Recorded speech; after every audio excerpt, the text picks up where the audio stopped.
11 folds, sugarcane 8 folds, horticulture. You can see horticultural commodities as a whole 14 folds. Milk, we are number one in the whole world. And in the production, you can see it is 12-fold increase and so on, so forth. So you can see the transformation that has taken place in the world because of the Indian Great Revolution and Green Revolution. It's very visible with these hard facts, statistics. The development of wheat, rice, and farm millet I will show you over the years from 1950s up to the year 2025 and so on and so forth. You will see this is all distributed in 4 phases. First is the phase of the tall variety. Second is the phase of the dwarf breeding varieties.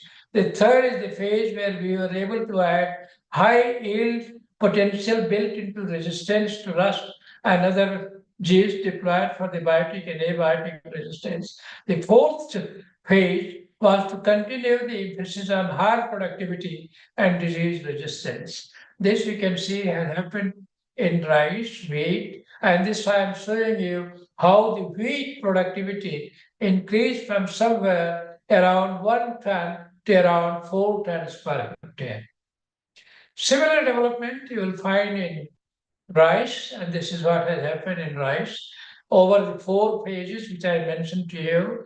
First is the tall variety phase, second dwarf varieties, third is the consolidation of the important niches and genes, and fourth is the multiple genes for resistance and so on and so forth.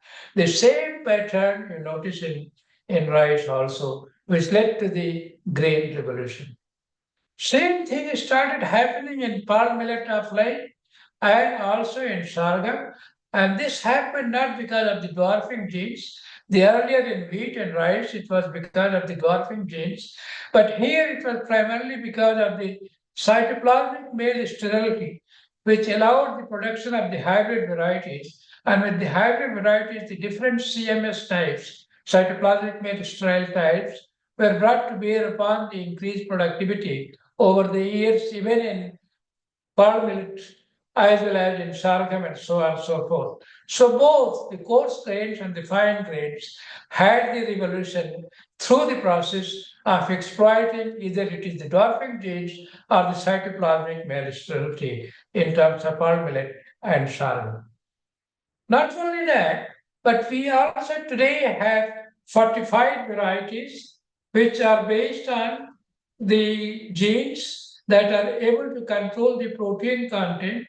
And today we have 117 cereal fortified varieties, iron seeds 21, pulses 9, others 19, and total 171. As a matter of fact, you must have heard that our Prime Minister was able to dedicate several of these varieties to the nation, the fortified varieties dedicated to the nation. These fortified varieties are rich in protein, are rich in other components, and they are good in the all quality parameters.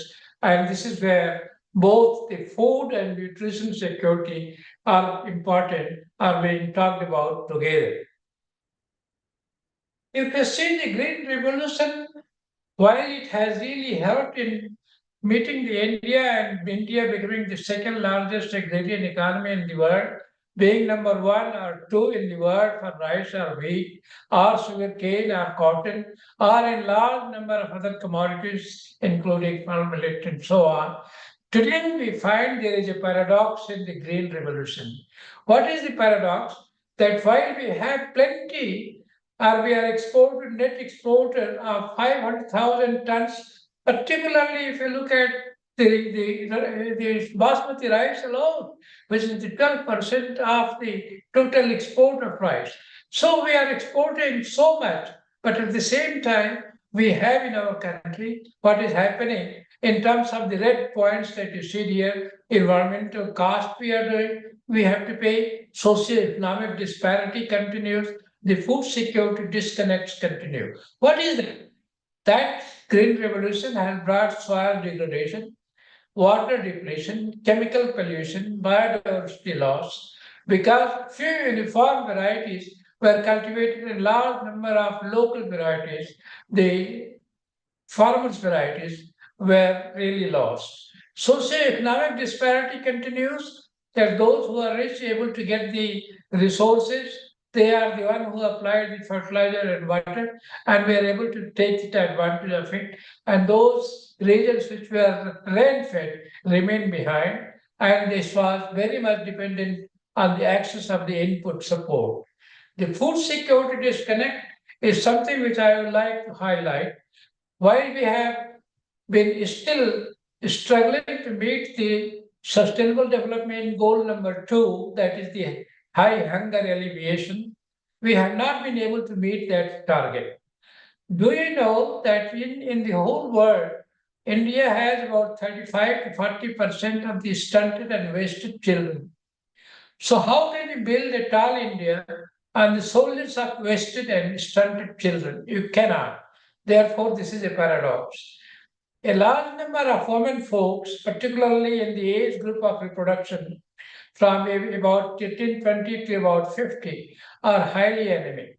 Therefore, we can see here this is a paradox that we have a very large amount of export of food, we are abundant food, and about 70 million tons or so we keep as a buffer stock, but still we have a very large proportion, about 200 million people who go hungry, as a matter of fact. So this disparity has to be taken out and to be removed. I don't want to go into details of the progress in the sustainable development goals. Only one thing I want to mention, that India is ranked at 109 out of 166 countries in terms of achieving the sustainable development goals. So you can see here our ranking is very low, and we have to improve achieving the 17 goals that you see there, particularly goal 1, which is poverty alleviation, and goal 2, which is the hunger alleviation. These two goals are most important. And you can see here the sustainable development goal index for India as a whole is around 64%, while it should be 100%. Therefore, India has to make a very strong effort, a determined effort, following the Swaminathan's given direction, that we have to meet the major goals which we are supposed to be committed to have it met with. Now, if you look at what is happening today, we are suffering from the triple planetary goals throughout the world. And the planet is suffering from the climate change, biodiversity loss, pollution, and mutually these three factors are mutually reinforcing. That is, pollution affects biodiversity, biodiversity affects climate change, resilience, and so on and so forth. So we have to really see that the planetary targets or planetary boundaries of tolerance have been broken in many cases. We must be able to take care of it, and we must ensure that these three, climate change, biodiversity loss, and pollutions, are not allowed to continue. And unless we take care of this, we cannot think of a happy revolution. And this is what Dr. Swaminathan always used to emphasize, that only productivity or production is not enough. There are many other factors which we have to keep the ecosystem in mind, while food security and human health has to be kept in mind. We have to look at the total habitat and the biodiversity conservation. And we have to look at the climate change which is taking place today, and the volatility of climate change is impacting the human population in a big way. Now, see then, considering all these facts and the variation and the kind of difficulties we are facing in the paradox of green revolution, Bharat Ratna Professor Swaminathan, who is the father of India's green revolution, he introduced the concept of evergreen revolution as a pathway for increasing productivity in perpetuity without associated ecological harm. Now, this is very important statement. Increasing productivity in perpetuity, that your productivity keeps increasing all the time without associated ecological harm. And this has not happened in the Green Revolution. And as I told you, the water and soil erosion and the difficulties and the soil loss of fertility and so on, the carbon accumulation difficulties, all those factors have to be broken. So if ecological harm is not to be allowed with the increasing productivity in perpetuity, then it will be a green revolution. So the definition of evergreen revolution is increasing productivity in perpetuity without associated ecological harm. And this vision integrates three crucial dimensions. That is number one, the ecological sustainability, the three E's actually: ecological sustainability, economic viability, and the equity, which is the social equity, very important. All these three factors, if they are not there, you do not have the evergreen revolution. And therefore, with the emphasis given on the ecological sustainability as the fundamental requirement, Swaminathan is not only the father of India's green revolution, he is also the father of economic ecology. He is father of economic ecology, and the total contribution of Swaminathan, therefore, as you can see, is not only as the father of India's green revolution, he is also the father of economic ecology, and he is the initiator and father also of the evergreen revolution.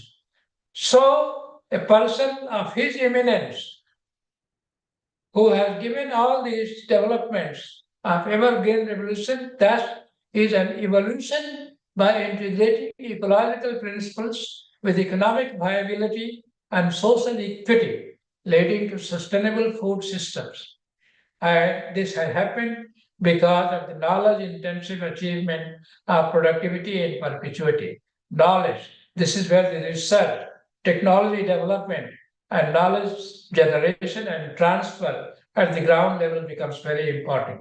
They are fundamental to the essence of sustainability as the central core of evergreen revolution.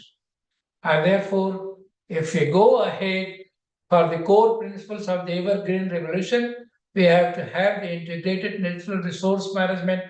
We have to see the conservation farming approaches. We have to have the diversified production systems. And for that purpose, the soil health restoration, water conservation, nutrient recycling, conservation tillage, cover cropping, agroforestry, integrated pest management. As a matter of fact, we have been talking of integrated pest management for quite some time, but unfortunately, at the field level, there is very little coverage of the integrated pest management. If you look at the cover crop diversification, still we do not have the diversification that is required. Rice and wheat, wherever there is irrigation and water availability, the rice and wheat continues to be the predominant.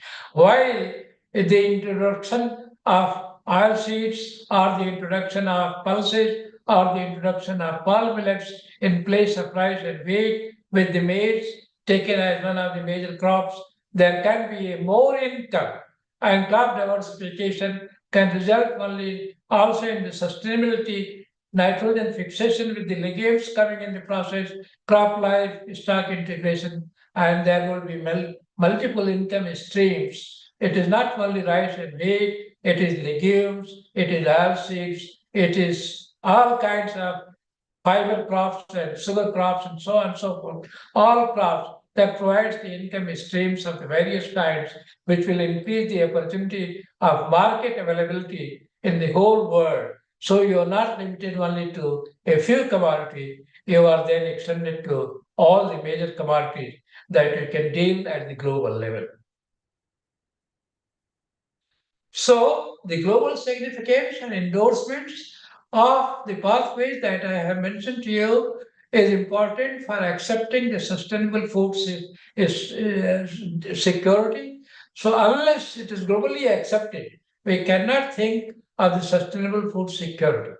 And this is to happen, and that the humanity at large has to take advantage of this. Evergreen revolution as humanity's best option for feeding growing population while preserving biodiversity and other resources. And this has been highlighted by the international organizations like FAO, where I had the privilege to work for 15 years on very senior positions, including I was the head of the Asia Pacific region for food and agriculture of the United Nations for several years. And then similarly, the CGIAR, the World Bank, and other global organizations have helped in internationalizing the concept of evergreen revolution, which Dr. Swaminathan was able to bring forth. As a matter of fact, Dr. Swaminathan also was the independent chairman of FAO when I worked very closely with him in Rome.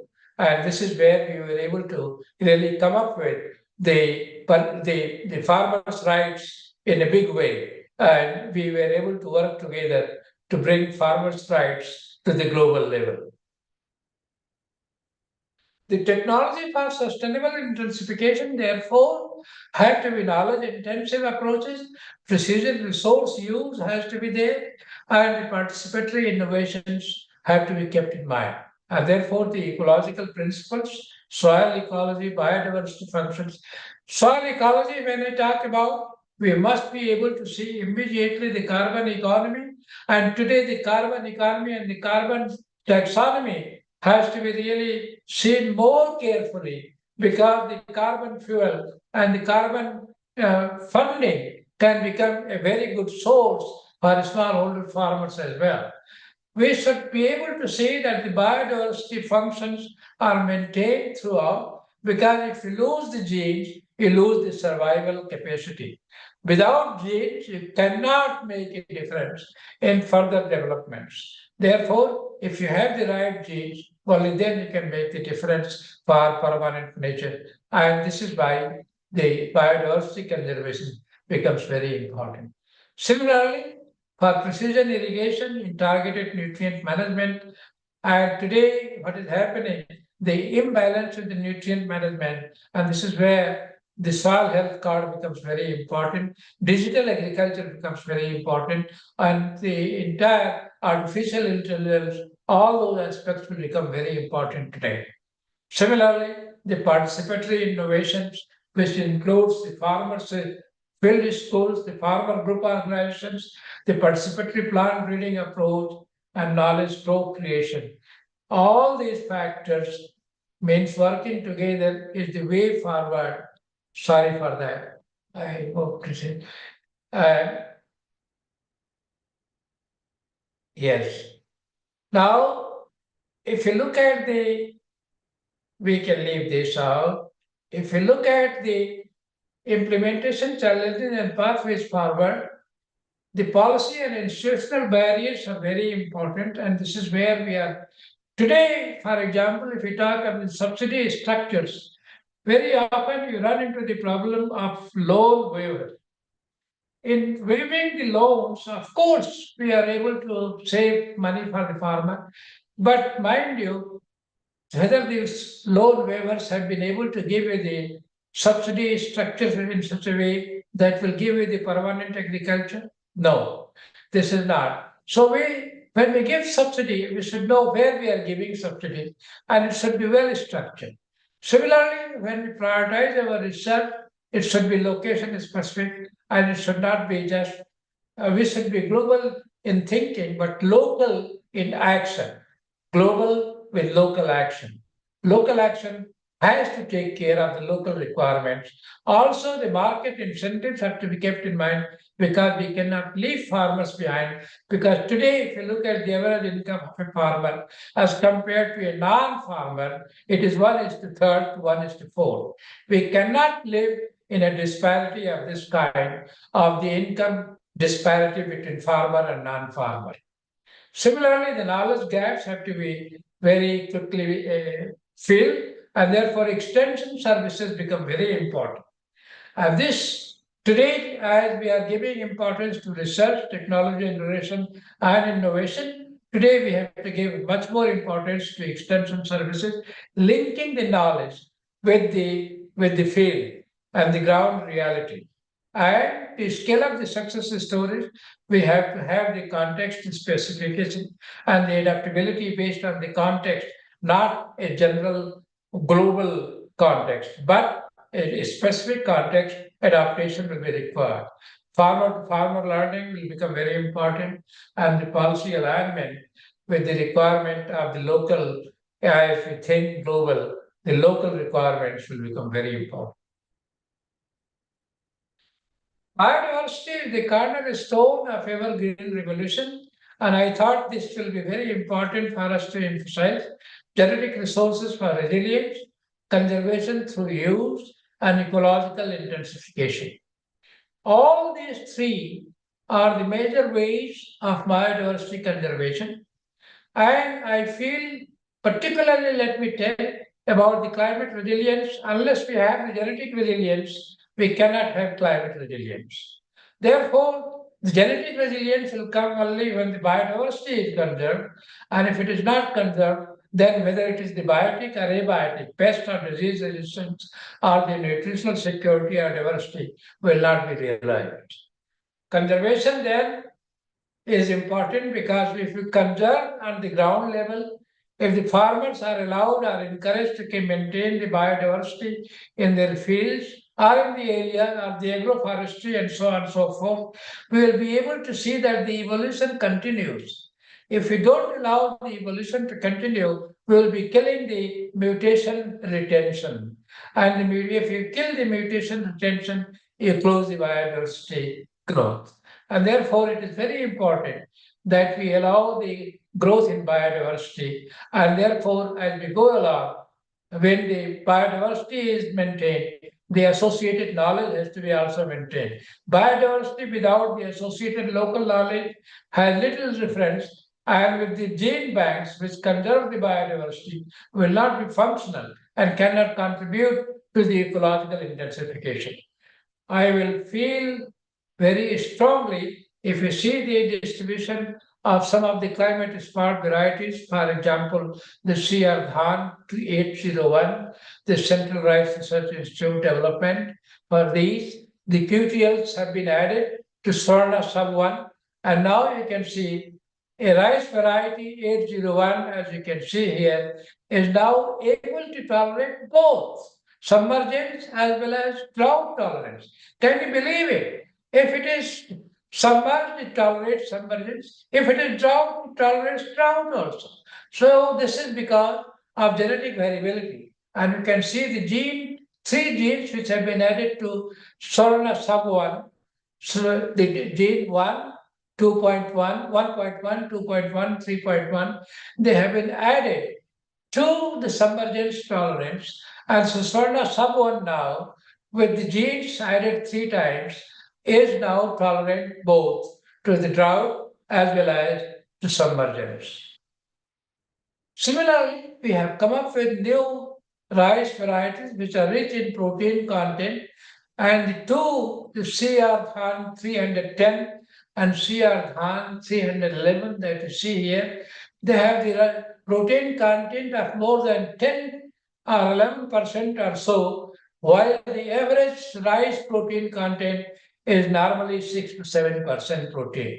Therefore, for the rice eating populations, this is very important to realize that they are eating rice with about 10 to 11% content, which used to be only 6 to 7%. And protein malnutrition has several problems, and I don't have to go into details. But these varieties have combined high yield as well as with the high protein content. So they have not sacrificed yield, and they are producing high protein as well as the grain. So the market value, as a matter of fact, these high protein varieties should be given a special food price. As a matter of fact, those farmers who are encouraged to grow CR310 or CR311. And we can see here the fortified varieties, 171 fortified varieties over the different crops which have come. The details are given here. I don't have to go into details to describe this to you, but I'll describe to you a few of the rice varieties, and similarly a large number of maize varieties, but a very large number of wheat varieties are today fortified to have better protein content, as well as the nutrient balance, as well as the fatty acid composition in the oil seeds and so on and so forth. Pearl millet increase nitrogen content and the protein content.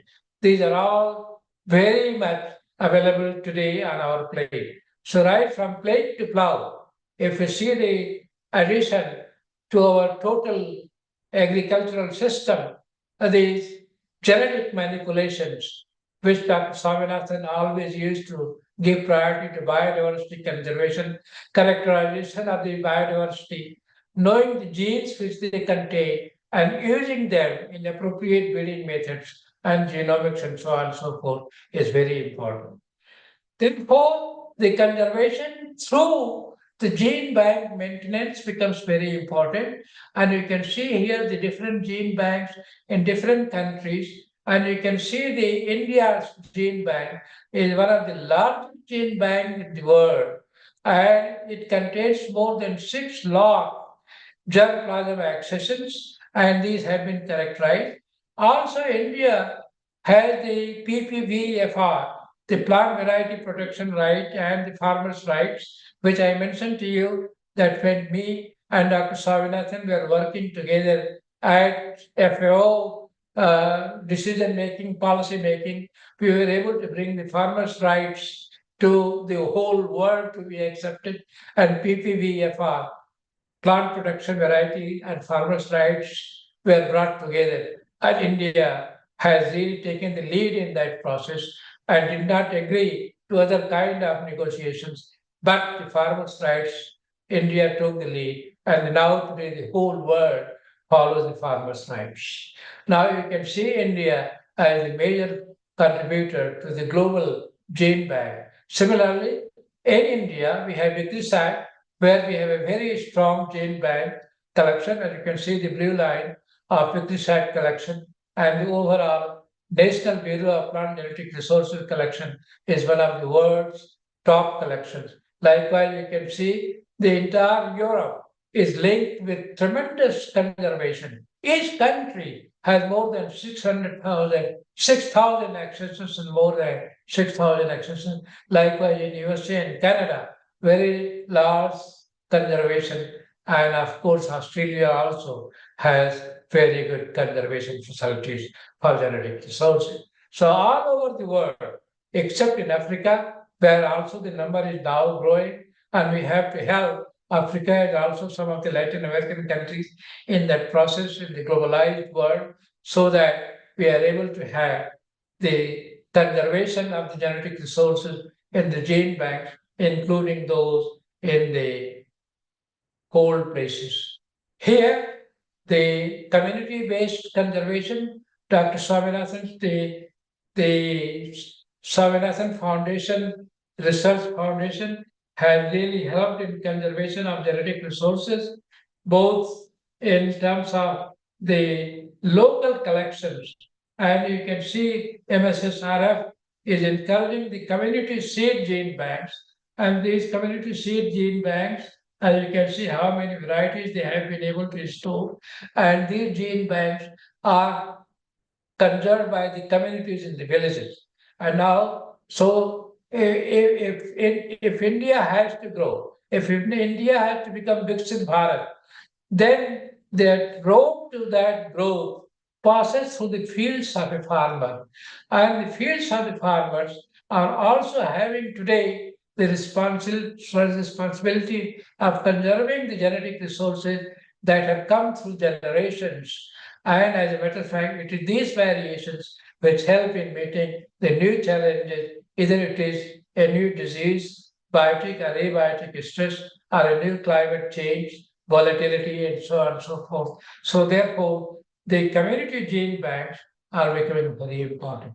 You can see here how a particular farmer has been able to collect his genetic material, and each of those have been taken care by that farmer so beautifully. Either it is the steel almirahs, or it is, you can see in the other parts and so on and so forth, or it is hanged on the walls and so on. You can see here the community-based conservation, which is very important.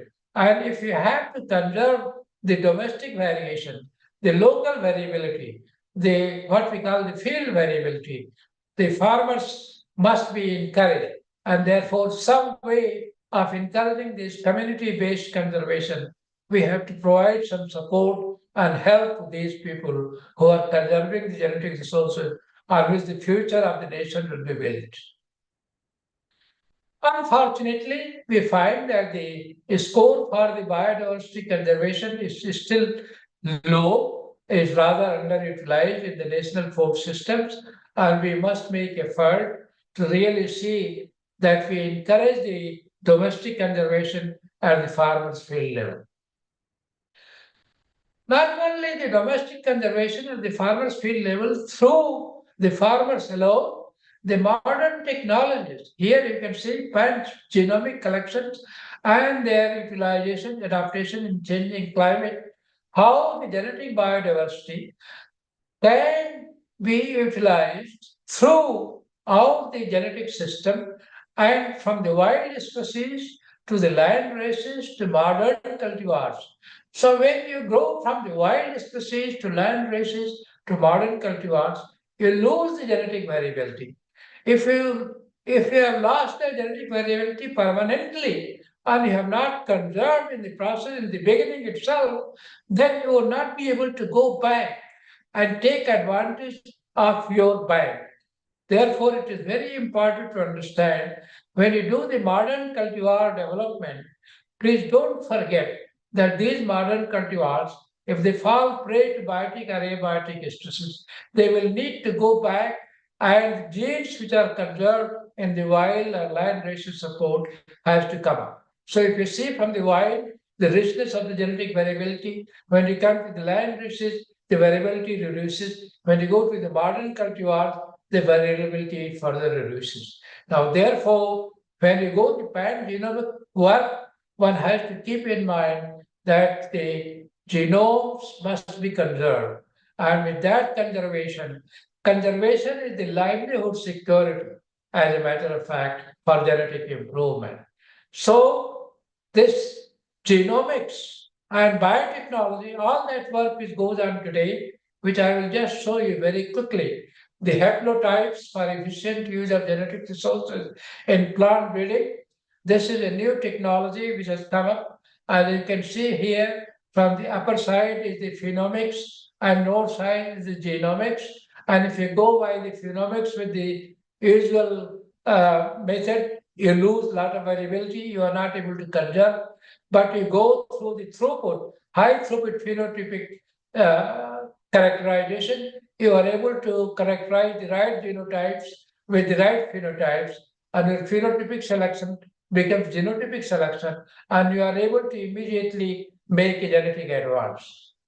So the haplotype development today is very important. If you want to really conserve the genetic resources, at the same time, make a strong genetic gain. And these haplotypes are based on the haplotype, the repeats of the alleles at a particular position and the marker gene situation. So the marker gene polymorphisms are really utilized in the process, and you are able to select the haplotypes very quickly. And those haplotypes with high heritability, you can see the right expression and the phenotype. So haplotypes can be selected by the phenotypes if there is a strong connection between them, and this is what is required, and we should understand. So in our country, we are very fortunate that now at several places we have haplotype as well as the phenotyping facilities coming up, and we can combine the two aspects together. So haplotype and genotypes selections can really result into the quick selection. The breeding cycle is reduced, and we are able to proceed further in getting new genotypes as quickly as possible. So modern technology of haplotypes, modern technology of pan-genomic selections, biotechnology, all kinds of biotechnology, genomic-based selection, by cross or strain, transgenics, whether it is the BT cotton or any other plant material. These are all to be helped and to be utilized in the process. Therefore, it is not only that you do not have to worship a technology because it is new, nor discard it because it is old. Wisdom lies in combining the best in both. So, my dear friends, remember these words of Dr. Swaminathan I have tried to convey through the examples that if in CR, if you are able to have the rice collections of Assam and the Assamese, or if you have the Arunachal collection of the materials that they are able to collect there, Arunachal Pradesh, and if those collections are the one which have the wisdom of the farmer associated with that, and farmer tells that this material is good for so and so forth, it has high phenotypic and phenotypic relation. So you conserve it. Now that is based on something which is local wisdom. Now don't discard that knowledge. Local wisdom is very important. You worship that also. But then I just explained to you what is haplotype and what is the plant genomic development. Now these two are major, you can see the contrast between ground level reality. They don't have to worship one or the other. You have to worship both. So do not worship a technology because it is new, nor discard it because it is old. So both wisdom lies in combining both together. And this is what Dr. Swaminathan talks of reaching evergreen revolution. If you have to reach evergreen revolution, you have to worship both the technologies, whether it is the old or the new. Swaminathan was also, as you know, was the chairman of the National Commission on Farmers. This is the first time, either in colonial or independent India, a National Commission on Farmers was established. On the basis of the report of the National Commission on Farmers, the government of India announced national policy for farmers in 2007 and accepted the minimum support price to be equal to C2 plus 50% of C2, and also changed the name of the ministry as Ministry of Agriculture and Farmers Welfare. So today we have the Ministry of Agriculture and Farmers Welfare because it was made a recommendation in 2007 by the Farmers Commission. Incidentally, I am happy to tell you, while Dr. Swaminathan was the chairman of the commission, I happen to be the senior most member of the commission, permanent member of the commission. And if Dr. Swaminathan, for any reason, is not able to take the meeting, I was responsible for the meetings and carry on the responsibility. So that you can see my connection with Dr. Swaminathan, my close linkage with him, and the work that we did for the minimum support price for the farmer. And today for that, as you can see, the farmers raising their voices for C2 plus 50% of C2. It is unfortunate that many people do not know how to calculate C2 plus 50% of C2. And they keep on confusing the farmers or themselves, and they are not able to come with the right. I have taken a bold. Wherever possible, I go and try to explain as much as possible how to calculate the C2 plus 50% of C2. What is the opportunity cost, which people very often do not know, and therefore in process of calculating the MSP, they commit mistakes. And we cannot allow this mistake to continue. Each one of us have to learn what is the calculation of MSP and how it is done. Similarly, you have to train people at the ground level to conserve the genetic variability. Here, Dr. Swaminathan gave a particular call for the local people to come and learn about the National Virtual Academy through the process. And you can see here our former president, Bharat Ratna Abdul Kalam Azad Sahab, is giving the convocation of the first batch of that kind of development, which Dr. Swaminathan, through the MSSRF, was able to really initiate and carry out. Here is the way that we are able to get the communication from the village resource centers, village communication centers, and we are able to communicate with the farmers today anywhere. So village connectivity based on the village resources, village knowledge centers, village common resource centers, they are all very important. and we should be able to make use of the village properties in terms of moving forward.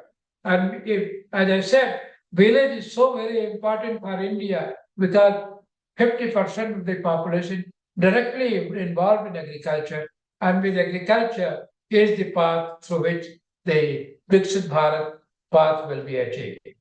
Now, finally, I would like to come, my dear friends, remembrance of Professor M.S. Swaminathan would be fit when we succeed in achieving the transition from green revolution to ever green revolution. I told you the shortcomings of green revolution. I told you the advantages, miracle that green revolution brought to the country. We became food self-sufficient, surplus, second largest agrarian economy in the world because of green revolution. But to sustain it, but to bring the equity, perpetuity in our development, we have to go for the evergreen revolution. And that is the message which Dr. Swaminathan gave, which must perpetuate everywhere. Therefore, concluding, my dear friends, Professor Swaminathan's immense contribution to agriculture, biodiversity, new technology development, gender empowerment, and taking technology to the ground will greatly help build new India. Trust the M.S. Swaminathan Memorial Oration, initiated by the Sri Vaishnava Vidyapith Vishwavidyalaya, will keep all concerned, especially the youth, motivated and inspired to serve the society at large and carry forward Professor Swaminathan's great legacy. I am again very thankful to the Honorable Vice Chancellor, to the organizers for giving me the opportunity to share my views about the contributions of Professor Swaminathan for bringing forth the evergreen revolution for ever happy society, the happiness for the society, so the evergreen revolution for always. Thank you very much, ladies and gentlemen, for your patience. Thank you. Thank you, sir. Thank you very much, sir. Thank you so much, sir, for Thank you so much, letting sir. us How how can we we, stepped forward from shortage to surplus and making us aware about pros and cons, adhering green revolution, and sharing your thoughts and vision for advancing agriculture, conserving biodiversity, and making India develop and birds with Bharat. Thank you so much, sir, once again. And now we have few minutes question Correct. answer session. correct me, correct me to the. ये आपको slide हो Facing any issue, can we have? Yeah, I can see each one of you. So I was thanking you for all the lecture you have Yes, I heard it. delivered. And so we now have few minutes for question answer session. So I would like to request all the participants, if you have any question, raise your hands and ask questions, please.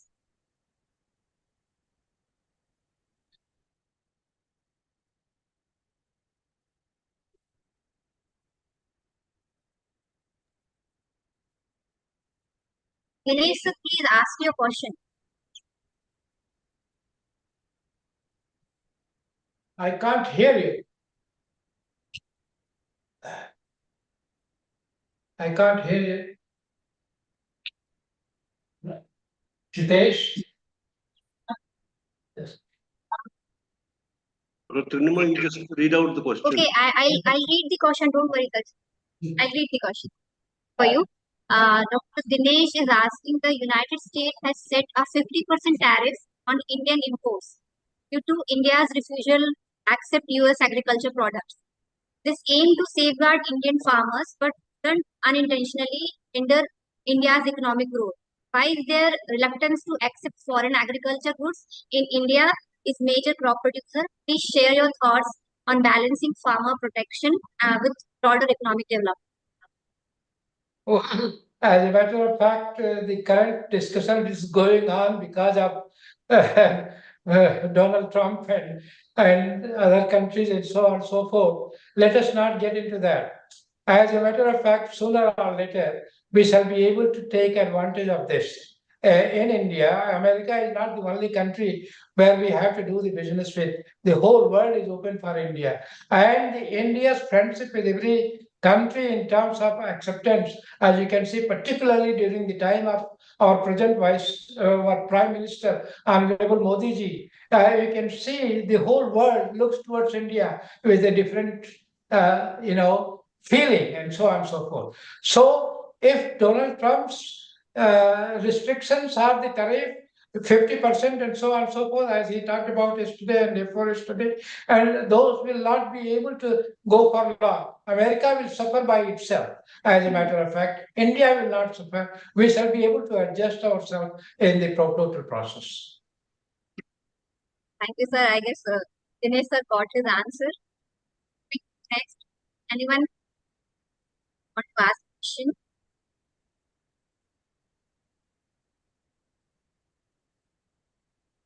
Good afternoon, sir.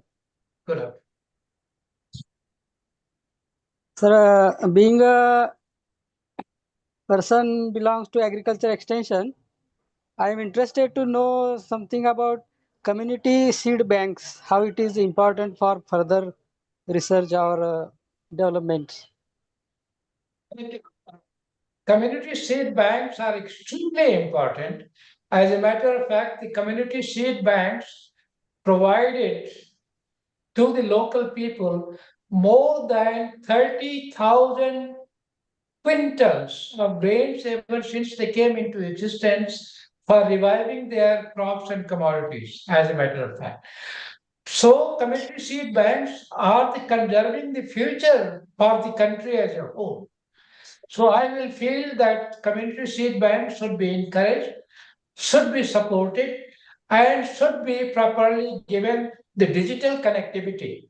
Today, digital connectivity with the community seed banks is very important so that immediately they can communicate and they can be guided in the proper way. Also, it becomes very important to give the farmers rights to them. The farmers' rights can have a tag in terms of monetary gain. And those farmers who are sacrificing the high productivity of the new varieties, and they are growing the old varieties, domesticated varieties that they had domesticated, if they are going and maintaining it for the future of the humanity as a whole, they need to be compensated. And that compensated should come by giving them better price and assistance in terms of conservation of those materials which they are doing. And this is where the PPVFR, protection of plant variety rights and farmers' rights, is very important. And the community gene banks are really the one conserving the farmers' rights. So they are very important and they should be strengthened in a big way. Okay, sir. Thank you for your kind guidance. Thank you. Anyone else? Please, you can raise your hand if you're not able to, or you can type on the text. I can read for you. Anyone else?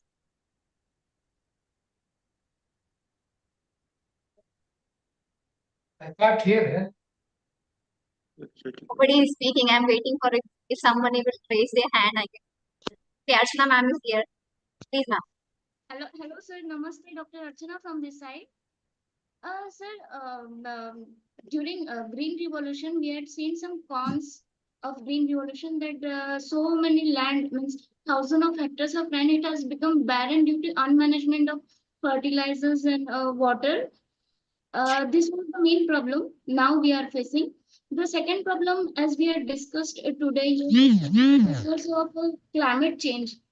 So there is again one problem that I think it may be a problem that so many farmers or so many cultivable land which is nearly situated to cities, they are now converting to urban areas. So many people or so many farmers are there. They think that selling that land is easy way of earning money.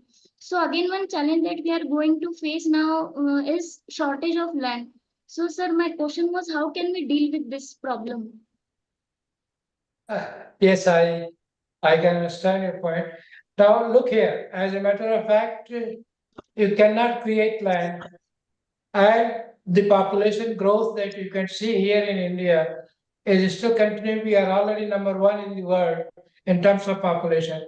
By 2050, which will probably be 1.65 or 7 billion or so. And by then, we have to increase our total production by 70%. Now, if we have to increase our total production by 70% by 2050, and if our land is declining the way it is declining, which will be extremely difficult to really increase the productivity to bring that level. So we have to do both. We have to manage to conserve our land as much as possible, educate the farmers, make it sure that the urban development avoids the taking the land which are really highly fertile and cultivated. We should have a national policy built on this, that highly fertile, the right kind of soil and land should not be allowed for the urban growth in the vicinity. That should be somewhere. So the policy development, the policy along with the determination is very important. Nobody can stop urban growth, but urban growth should be allowed in those areas which are not really going to capture the best of the land and irrigated area. Now, we should be able to see that those lands are conserved and preserved. And so there is a change in policy. And I'm sure our Prime Minister is conscious of this, and he would be able to really make it sure that those best of the lands are not taken away for building the concrete houses and so on. Thank you, sir.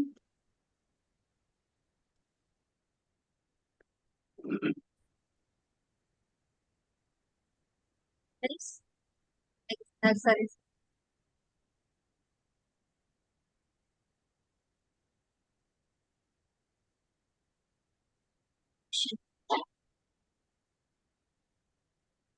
I think Narayan sir wants to ask a question. Okay. Narayan sir, are you here?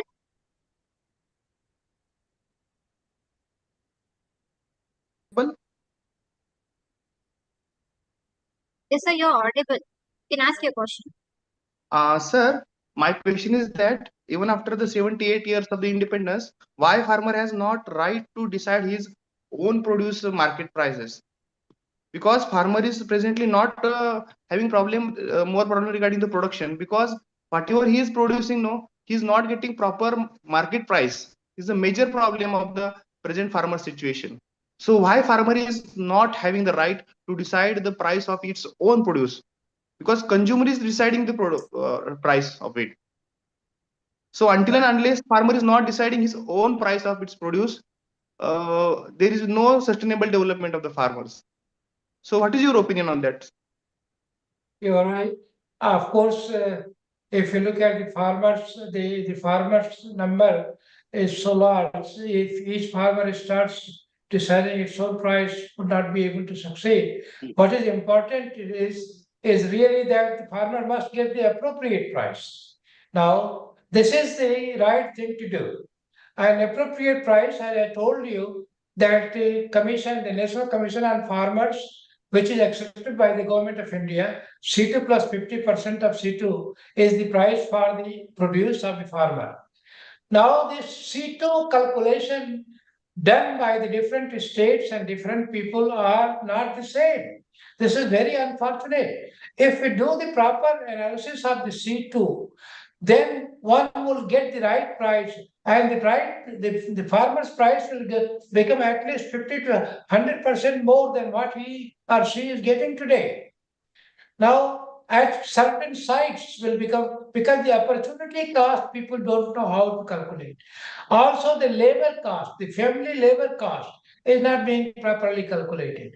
It's also the digital non-availability of the open market, which is not there. And so I think several of these defects have to be removed so that the right price is given to the farmer. So the linkage, this is what we call with the right linkage with the farmers from plow to plate at all points of management, whether besides the agricultural produce, farmer must be given opportunity. in the non-agricultural other activities to make additional funds and income generation. So both, as a matter of fact, farmer has to be seen as a person who is not only feeding himself, he is also a consumer like any other consumer. Sometimes the farmer himself has to buy the food from the market, and if the price is beyond certain limits, that would not be. As a matter of fact, very often some of the very smallholder farmers buy food from the market. Now, we have to see the totality and a balance between the real price, the actual feasible price, and the appropriate price. These are important things, and one just cannot say that we will decide our price by ourselves. It will not function, it will not work. The farmers themselves will deny it, and they will not be able to move forward.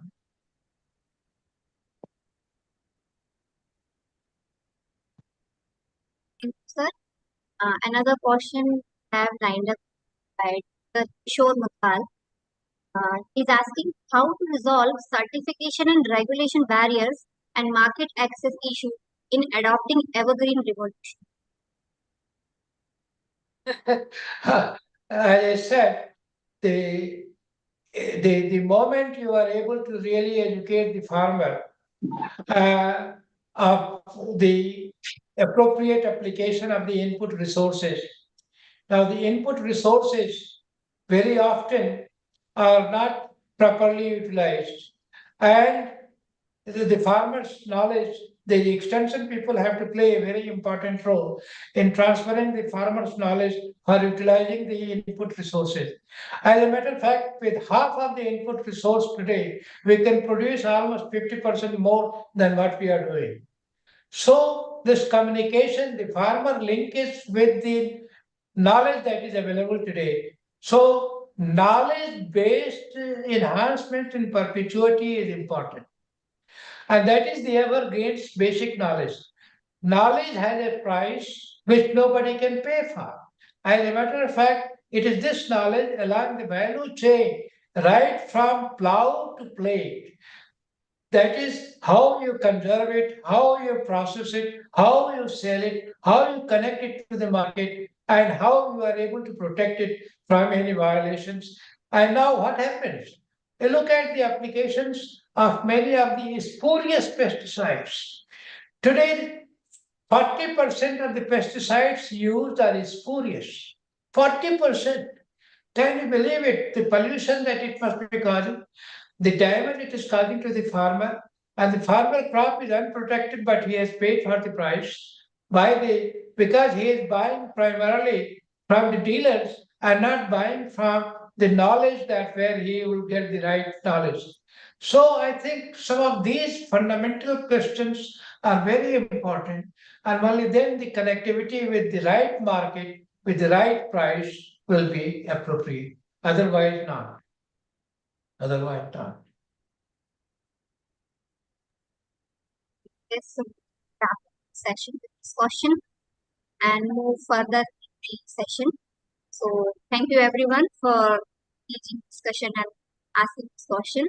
So moving further and to wrap up the event, I'll invite Dr. Chavi Tiwari to deliver the book of thanks. Thank you, Dr. Tirunima.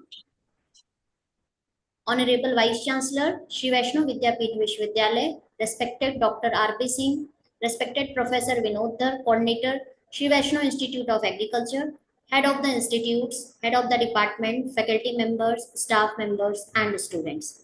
Namaskar, everyone. It is my privilege to offer vote of thanks. I extend my gratitude to our guest, Padma Bhushan Dr. Ram Badan Singh, who delivered a talk in MS Swaminathan oration, and I'm sure this will go a long way inspiring for our faculties and students. Me and our SVIG team is thankful to our Honorable Vice Chancellor Sir for his presence and welcome address in this event. It was wonderful lecture given by distinguished guest Dr. Ram Badan Singh to understand the leadership for Evergreen Revolution. Thank you to Professor Vinod Dhar sir for always motivating us to arrange such a great event. I am thankful to our Sri Vaishno Institute of Agriculture team for organizing this event in a fruitful manner. Once again, thank you to all. Over to you, Divya. Thanks. So before we end this event today, may I request everyone to please stand up and join us for national anthem. Yes.